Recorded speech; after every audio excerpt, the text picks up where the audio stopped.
안녕하십니까. 법알목 가이드의 박남주입니다. 최근 보람튜브의 보람패밀리가 강남에 95억짜리 건물을 샀다는 소식이 들리면서 많은 사람들이 보람튜브에 대한 관심을 갖고 있습니다. 회사를 다니는 것에 대한 회의감까지 갖게 됐다는 분들이 계신데요. 저는 이 소식을 들었을 땐 그냥 돈 벌 수 있는 사람들이 자신의 능력에 따라서 돈을 잘 벌고 있네 정도만 생각했습니다. 왜냐면 보람튜브는 트렌드에 맞게 누구보다 빠르게 남들과는 다르게 색다르게 영상을 만들어서 올리기 때문에 그런 인기를 누린다고 생각하지 그냥 별거 아닌 채널이 운 좋게 인기 많다고는 절대 생각 안 했기 때문이죠. 그런데 오늘 아침에 지인분이 보람튜브 관련 기사를 한 개 주셨습니다. 그래서 이런저런 관련 기사들을 찾아보니까 보람튜브가 아동학대로 고발을 당했다는 제목이 보였습니다. 처음엔 그냥 또 이런 기사까지 나올까 하고 내용을 봤는데 깜짝 놀랐습니다. 왜냐면 그게 사실이었기 때문이죠.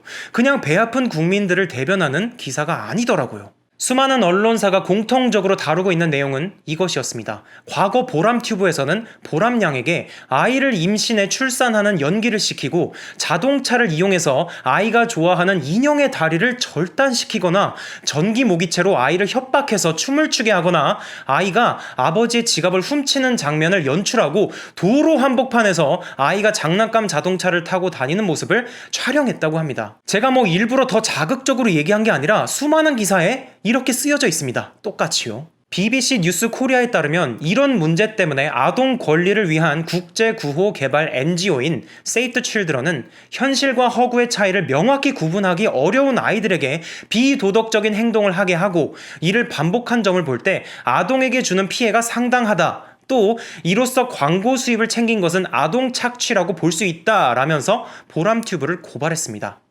Save the Children은 이런 설정이 정서적으로 이 양을 학대한 것뿐만 아니라 이 영상의 주 시청자인 유아와 어린아이에게도 정서적인 학대라고 주장했다고 하네요. 그리고 제가 한 번 더 놀란 건 여기서 끝난 게 아니라 실제로 보람양의 부모는 서울가정법원으로부터 아동학대 혐의로 보호 처분을 받게 됐다는 사실이었습니다. 그러니까 법원도 과거의 보람튜브 영상들이 문제가 된다고 판단한 것이죠. 판사님이 배가 아파서 그랬겠습니까? 보호 처분에는 여러 가지가 있긴 한데 서울신문에 따르면 보람양의 부모는 아동보호 전문기관의 상담을 받는 처분을 받았다고 하네요. 보람튜브는 외국인들이 굉장히 많이 보는 채널인데 이런 사실들은 시청자들에게 많이 안 알려졌던 것 같습니다. 만약 외국인들이 이런 사실을 알았다면 지금처럼 이렇게 채널이 커지지는 않았겠죠. 우리나라보다 아동학대에 대해서 더 민감하게 반응하는 서구권 국가들이 많으니까요. 이 문제에 대해서 보람튜브 측은 영상을 내리고 아이를 키우는 부모 가슴에 상처를 남겼다, 비난받아 마땅하다면서 용서를 구했는데 최근 건물을 산 것이 알려지면서 다시 전 국민적인 관심을 받게 돼서 이 사건이 일파만파 퍼지고 있는 것입니다. 어찌 보면 건물을 산 것과 과거의 잘못은 전혀 관계가 없다고 볼 수 있지만 그만큼 과거보다 유명해져서 겪을 수밖에 없는 어쩔 수 없는 일 같네요. 대중의 관심을 받는 직업이기 때문이죠. 현재 보람튜브 측은 사회적으로 기부도 하고 최근 영상들을 보면 정말 행복한 보람양의 모습만을 보여주고 있는데 과거 일에 대한 비난은 아마 한동안 지속될 것 같습니다. 영상들에 박히는 엄청난 수의 실효요가 이를 대변하고 있는 것 같네요. 예전 제가 다룬 띠의 사건 때도 그랬지만 단순히 어린아이를 둔 부모가 돈을 많이 번다는 사실에 배가 아파서 사람들이 욕을 하는 것은 저로서도 전혀 이해가 되지 않습니다. 왜냐하면 되게 쉬워 보이는 콘텐츠라도 그걸 기획하고 제작하는 데 있어서 안 해본 자로서는 알 수 없는 노력들이 정말 엄청나게 많이 들어가기 때문이죠.